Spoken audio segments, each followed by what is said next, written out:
लड़की को अचानक निर्जीव चीजों की आवाजें सुनने की शक्ति मिल गई, लेकिन उसका पैर घायल था और वह चल नहीं सकती थी, इसलिए वह शहर के बाहरी इलाके की सड़क पर बेबस पड़ी हुई थी। तभी सड़क ने उसे बताया कि एक कार तेजी से उसकी ओर आ रही है। ड्राइवर का ध्यान उसकी तरफ खींचने के लिए स्ट्रीट लाइट बार बार तेजी से झिलमिलाने लगी। सड़क भी जोर जोर से हिलने लगी। इन अजीब घटनाओं की वजह से ड्राइवर ने गाड़ी की रफ्तार धीमी कर दी और जल्द ही सड़क किनारे पड़ी लड़की को देख लिया। लड़की की हालत देखकर अमीर आदमी ने अपने ड्राइवर से तुरंत एम्बुलेंस बुलाने को कहा। तभी लड़की ने उस अमीर आदमी के दिल की आवाज सुनी जो मदद की गुहार लगा रहा था। उसने तुरंत कहा कि वह भी उसके साथ अस्पताल चले, क्योंकि उसके दिल ने बताया था कि अगले 30 मिनट में उसकी धड़कन बंद हो जाएगी। ड्राइवर को लगा कि लड़की पागल है, लेकिन अमीर आदमी ने उसकी आंखों में सच्चाई देखी और उस पर भरोसा कर लिया। अस्पताल में जांच के बाद अमीर आदमी ने लड़की का बार बार धन्यवाद किया। अगर उसने समय रहते उसके दिल की बीमारी के बारे में न बताया होता तो इलाज में देरी होने से उसकी मौत हो जाती। जब उसे पता चला कि लड़की को उसके माता पिता ने घर से निकाल दिया है और उसके पास रहने की कोई जगह नहीं है, तो उसने तुरंत पूछा कि क्या वह उसकी गोद ली हुई बेटी बनना चाहेगी। लड़की ने खुशी बिना एक पल गंवाए हाँ कह दिया। अगले दिन अमीर आदमी उसे अपनी हवेली ले गया। उसने लड़की को एक जेड का लॉकेट दिया और बताया कि यह परिवार में उसकी आधिकारिक पहचान का प्रतीक है।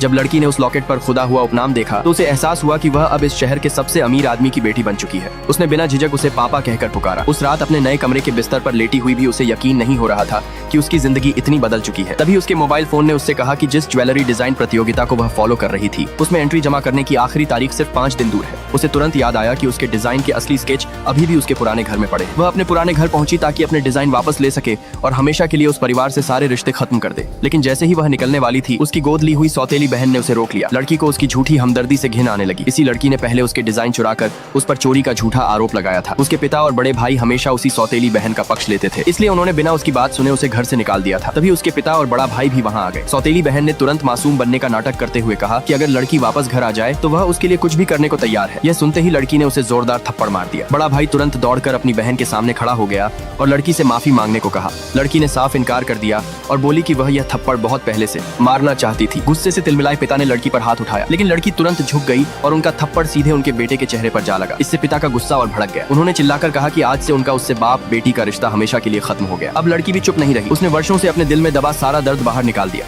उसने बताया कि कैसे उसके पिता और बड़े भाई ने हमेशा सौतेली बहन का साथ दिया और हर बार उसी के साथ अन्याय किया। उसे जरा भी अंदाजा नहीं था कि मेज पर रखा एक मग उसकी बातें सुनकर इतना गुस्से में आ जाएगा कि उससे भाप निकलने लगी, मानो वह लड़की के लिए इंसाफ करने की कसम खा रहा हो। अगले ही पल वह मग जोरदार धमाके के साथ फट गया, जिसे देखकर कमरे में मौजूद सभी लोग दंग रह गए। मग के टूटते ही घर की बाकी सारी निर्जीव चीजें भी जाग उठी। सबने एक साथ ऐलान किया कि वे लड़की से हुए अन्याय का बदला लेंगी। अगले ही पल घर का हर सामान अपने आप चलने लगा और लड़की को छोड़कर घर में मौजूद बाकी सभी लोगों पर हमला कर दिया।